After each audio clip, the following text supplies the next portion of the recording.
It's tart and oh so sweet. We're taking a big bite of spring with this do-it-all dessert topping. The Mighty Baker's Pete Tidwell is here to show us just how versatile lemon curd is.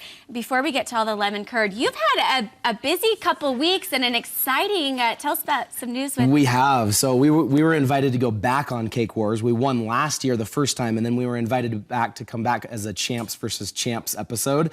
And me and my assistant, Katrina Jones, we came away with a win again. Yay, congratulations. Yeah. That's so exciting. And I bet you've been busy telling people all about it. Oh, it's been so much fun. Provo City threw us a little party in downtown Provo, and we were able to watch the show and get together and have some great support from the Utah County. So fun.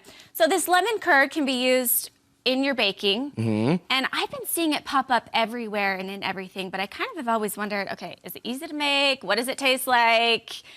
Is it really doable? Well, it is very doable.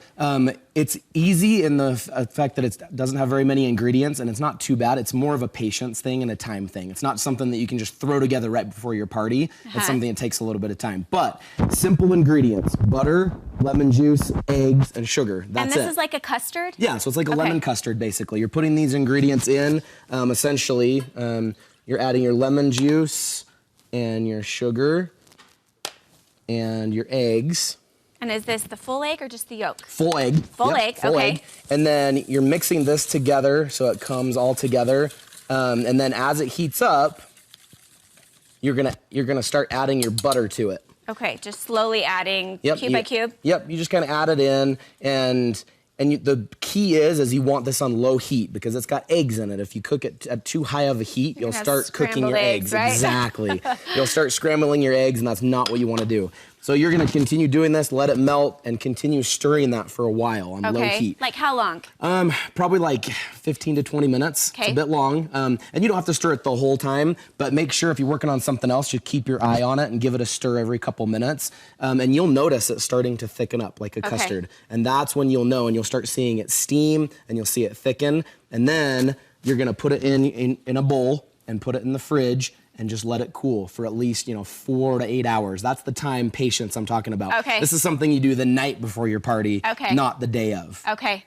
And is it gonna bubble while it's here cooking? It won't. If you do it at too high of a heat, it will start bubbling, and that's when you can know that you might need to turn it down. So no bubbles, keep an eye on it, kind of keep stirring it, and then get it right into the refrigerator when it's reached its thickness. And you can use real lemon juice. That's what I like doing, the freshly squeezed orange juice or lemon juice. You can also use the bottled lemon juice you get at the store. I like the taste of this. It's a little bit more authentic this way. But it's a great thing you can use. We use it a bunch of different ways at our bakery, for instance. We put it in cheesecakes. We put it in cake fillings. We do all sorts of different things. One thing I'll show you today is, so these are some little cream puffs.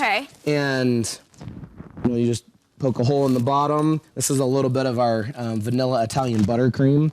I'll put a little bit of that in the bottom and a little bit of lemon curd. Oh, so you're putting both right in there. Both right in there, and you'll see it'll fill right up. And this is something we have in our store, and also something you can do at home too. You can find good cream puff recipes online that are not too hard to do, or you can even sometimes buy frozen cream puffs from the store as well. And then just stick it in. So you've got this lemon curd in a squeeze bottle. Is this something that you can also like spatula out? Oh yeah, for sure. And the consistency, you'll notice I can drizzle on the top of here. You can actually, so there are a couple different things. You notice it's a little thin. Sometimes I do it a little bit thinner because I use it on recipes for drizzles. You can let it cook a little bit longer to get it more thick. And there's a couple different ways you can do it. Like for instance, we make tarts out of these. We do a tart shell, put the lemon curd in there, bake it, and then we get some awesome lemon tarts with it as well. So it's sounds yummy. It's a very versatile filling.